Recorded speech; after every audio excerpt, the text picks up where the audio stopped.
వసుదేవసుతం దేవం కంసచాణూరమర్దనం దేవకి పరమానందం కృష్ణం వందే జగద్గురుం. శ్రీ రాధాకృష్ణాభ్యాం నమః. టిఎఫ్సి స్పిరిచువల్ ప్రేక్షకులకు స్వాగతం. ముందుగా మనకి ఏ రాసుల్లో ఏ గ్రహాలు ఉన్నాయో తెలుసుకుందాం. వృషభ రాశి దగ్గర నుంచి మనం చూసుకున్నట్లయితే మనకి ఈ యొక్క రాహు కుంభరాశిలో ఉండడము, ఆ తర్వాత మీనరాశిలో శని, సింహంలో రవి బుధ కేతువు, కర్కాటకంలో శుక్రుడు, మిథునములో గురుడు, ఆ తర్వాత కుజుడు కన్యా రాశిలో ఉన్నారు. ఈ వారం రాశి ఫలాలు పరిశీలిద్దాం.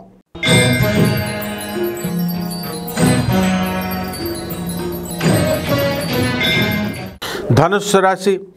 ఈ ధనుస్సు రాశి వారికి అందరికీ కూడా అర్ధాష్టమ శని కనబడుతున్నాడు. ఈ శని వల్ల అనేకమైనటువంటి పనులు లేటుగా అవ్వడం అనేటటువంటివి జరుగుతాయి. స్థానభ్రంశం కలుగుతారు, వేరే దేశాలకు వెళ్తారు, వేరే ఇళ్లల్లోకి అద్దెలకు వెళ్తారు, కొత్త ఇళ్ళు కొనుక్కుంటారు, కొత్త ఫ్యాక్టరీలు పెడతారు. వ్యాపారాల దగ్గరికి వచ్చేసరికి అద్భుతంగా మీరు రాణించడం అనేటటువంటిది జరుగుతుంది. అయితే గత ఎన్నో సంవత్సరాలుగా ఉన్నటువంటి మీకందరికీ కూడా వ్యాపారాలు ఇంకా ఎదుగుదల పెరుగుతాయి. ఇంతకాలం మాకు వ్యాపారం సరిగ్గా లేదండి, మేము కోట్ల రూపాయలు అప్పు తీసుకొచ్చి మేము పెట్టుబడి పెట్టామండి, మరి ఈ వ్యాపారాలు మాకు సాగుతాయా అని డౌట్ పడేటటువంటి వాళ్ళందరూ కూడా ఏమీ బాధపడాల్సినటువంటి అవసరం లేదు. వ్యవసాయం రైతు దగ్గరికి వచ్చేసరికి రైతు దున్ని పడేస్తున్నాడు. కాబట్టి బ్రహ్మాండమైనటువంటి సంపాదన రైతు సంపాదిస్తున్నాడు. కొత్తగా స్థలాలు ఇవన్నీ కూడా కొంటున్నాడు. అలాగే కిరాణా వ్యాపారాలు, అలాగే ఎలక్ట్రిక్ వ్యాపారాలు, ఎలక్ట్రానిక్స్ వ్యాపారాలు ఇవన్నీ కూడా మీకు కలిసి రావడం అనేటటువంటిది జరుగుతుంది. సినిమా, సంగీత, సాహిత్య రంగాలలో మీరు రాణిస్తారు. అన్ని రకాల వ్యాపారాలు కూడా బ్రహ్మాండంగా మీకు సాగడం అనేటటువంటిది చాలా అద్భుతమైనటువంటి విషయం. కొత్త వస్త్రాలు మీరు ధరిస్తారు. కొత్తగా పెళ్ళిళ్ళు చేసుకునేటటువంటి వాళ్ళు పెళ్ళి చూపులకి, పెళ్ళిళ్ళకి, వాళ్ళ శోభనాలకు కూడా వెళ్తారు. మళ్ళీ పెళ్లి చేసుకోవాలి అనేటటువంటి మనస్సులో ఒక కోరిక మీకు పుడుతుందన్నమాట. ఆ రకంగా మళ్ళీ చిన్నపిల్లలు అయిపోవడం, మీరంతా కూడా ఇలా ఈ రకరకాల విధాలుగా మనసంతా కూడా ఎక్కడికో ఊహల్లోకి మీకు రాహు తీసుకెళ్ళిపోవడం అనేటటువంటిది జరుగుతుంది. ఇవన్నీ కూడా ఏం చేయాలో తెలియక సినిమా హాల్లోకి వెళ్ళి ఏసీ హాల్లో కూర్చోవడం ఇలాంటివన్నీ కూడా చేస్తారు.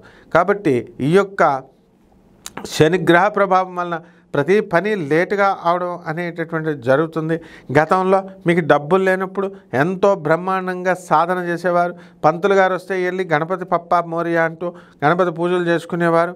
ఏదో ఈ యొక్క ఇస్తరాకుల మిషన్లు ఇలాంటి చిన్న వ్యాపారాలు పెట్టడం, మీరంతా కూడా అదే వ్యాపారాల్లోకి పని చేసుకోవడం కోసం వచ్చినటువంటి ఆడవాళ్ళని మీ యొక్క ధనుస్సు రాశి వాళ్ళు చాలామంది లోపరుచుకోవడం, దాని ద్వారా మొత్తం సాధనా దొబ్బే, మళ్ళీ మీకు వాళ్ళు కూడా పర్మనెంట్గా ఉండరు. ఈ విధంగా మీ సాధన భ్రష్టత్వం అయిపోయి మీ వ్యక్తిత్వ భ్రష్టత్వం అయిపోవడానికి అవకాశాలు ఉన్నాయి. కాబట్టి ఎట్టి పరిస్థితుల్లో ధనుస్సు రాశి వాళ్ళు ఇలా చేయకండి. అందువలన పరిహారం ఏమిటంటే శని జపం చేసుకోండి, శని స్తోత్రాలు చదవాలి, శనికి మీరు నువ్వుల నూనెతో అభిషేకం చేసుకోండి, ఆంజనేయ స్వామి ఆరాధన ఇంట్లో చేయండి, ఓం హం హనుమతే నమః అంటూ జపం చేయండి, కాళీ హనుమతి సాధన చేసుకోండి. ఈ రకంగా చేసుకోవడం ద్వారా బ్రహ్మాండంగా మీకు కలిసి వస్తుంది. శుభమస్తు.